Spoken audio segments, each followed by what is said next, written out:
Hello everyone, मैं हूं कामरान चौधरी और आप देख रहे हैं chemistry with Kamran. Concepts of chemistry के आज के लेक्चर में हम एक बड़ा ही इम्पॉर्टेंट और इंटरेस्टिंग क्वेश्चन डिस्कस करने जा रहे हैं, जो कि मुझे आप लोगों में से ही किसी स्टूडेंट ने पूछा था कि सर क्या हम पानी को 100 डिग्री सेल्सियस के अलावा भी किसी टेम्परेचर पर बॉयल कर सकते हैं या नहीं। ठीक है, तो यस आप ज़रूर कर सकते हैं। जैसे जनरली आप पढ़ते हैं कि at room temperature and pressure, तो पानी जो है वो 100 डिग्री सेल्सियस पर बॉयल होता है।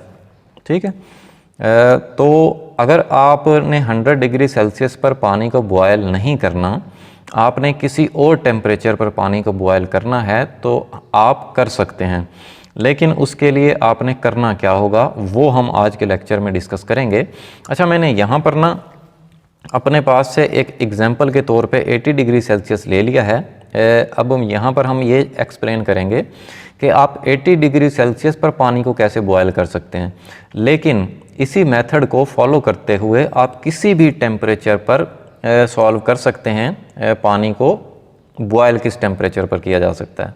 ठीक है, तो आप अपनी मर्ज़ी से इस मेथड को फॉलो करते हुए पानी को किसी भी टेम्परेचर पर बॉयल कर सकते हैं। अब हम चलते हैं इसके सोल्यूशन की तरफ। अब देखें, ये तो आपको पता है कि at 100 degree Celsius 100 degree Celsius पर प्रेशर जो होता है वो कितना होता है? वो होता है 760 मिलीमीटर मरकरी। ठीक है, या अगर हम बात करें इन फॉर्म ऑफ ATM की तो कितना होता है 1 ATM। ये आप तमाम लोगों को पता होगा। ठीक है, अच्छा अब मैं क्या करता हूँ, अब मैं इस 100 की जगह पर मैं 1 डिग्री सेल्सियस की अगर मैं बात करूँ, ठीक है,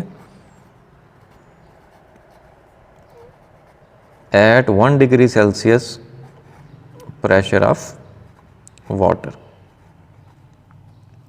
1 डिग्री सेल्सियस पर वाटर का प्रेशर कितना होगा? तो यहाँ पर आप देखें कि 100 की जगह पर आपने 1 लिखा है, तो यहाँ पर 1 कैसे आया कि जब मैं इस साइड पे भी 100 से डिवाइड कर दूंगा और इस साइड पर भी 100 से डिवाइड कर दूंगा। ठीक है, या आप सिंपली इतना कर सकते हैं कि मैंने कुछ नहीं किया, इस 100 को मैं सिंपली उस साइड पर ले गया, डिवाइड कर दिया और यहाँ पर कितना बच गया? 1 डिग्री सेल्सियस बच गया। तो यहाँ पर हम लोग कर देंगे कि 760 डिवाइडेड बाय 100। ठीक है, इतना मिलीमीटर ऑफ मरकरी प्रेशर होगा वाटर का कितने डिग्री सेल्सियस पर? 1 डिग्री सेल्सियस पर। ठीक है, अब थर्ड स्टेप में आपने क्या करना है, आपने जिस टेम्परेचर पर भी वाटर को बॉयल करना है, आपने दोनों तरफ उसी टेम्परेचर से मल्टीप्लाई करवा देना है। ठीक है, अब देखें हम यहाँ पर 80 डिग्री सेल्सियस पर वाटर को बॉयल करना चाह रहे हैं, तो मैं इस 1 को मैं जब 80 से मल्टीप्लाई करवाऊँगा तो ये 80 डिग्री सेल्सियस हो जाएगा, और इस साइड पर भी फिर मुझे 80 से मल्टीप्लाई करवाना पड़ेगा। तो हम लोग सिंपली यहाँ पर राइट कर लेते हैं कि at 80 degree Celsius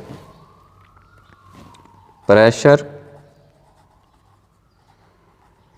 of water, ये किस चीज़ का इक्वल हो जाएगा? ये इक्वल हो जाएगा 760 डिवाइडेड बाय 100 मल्टीप्लाई बाय 80। ठीक है, तो आंसर आपका आ जाएगा 608 मिलीमीटर ऑफ मरकरी, या इसी को हम ATM में कन्वर्ट करें तो ये बनता है 0.8 ATM। ठीक हो गया।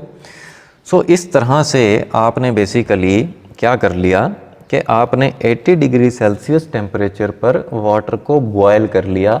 कब? जब आपने प्रेशर उसका कितना करना है? 608 मिलीमीटर ऑफ मरकरी कर दें या 0.8 ATM प्रेशर कर दें, then you can boil water at 80 degree Celsius. ठीक है, इस तरह से आप किसी भी टेम्परेचर के लिए वाटर को बॉयल कर सकते हैं वो डिपेंड करता है कि आप कौन से टेम्परेचर पर वाटर को बॉयल करना चाह रहे हैं। तो इन 3 सिंपल स्टेप्स के ज़रिए आप किसी भी टेम्परेचर पर वाटर को बॉयल कर सकते हैं, ठीक है। तो फिर नीचे आपने एक्सप्लेनेशन क्या लिखनी है। सो नीचे कुछ आपने इस तरह से एक्सप्लेनेशन लिखनी है कि we can boil water at 80 degree Celsius when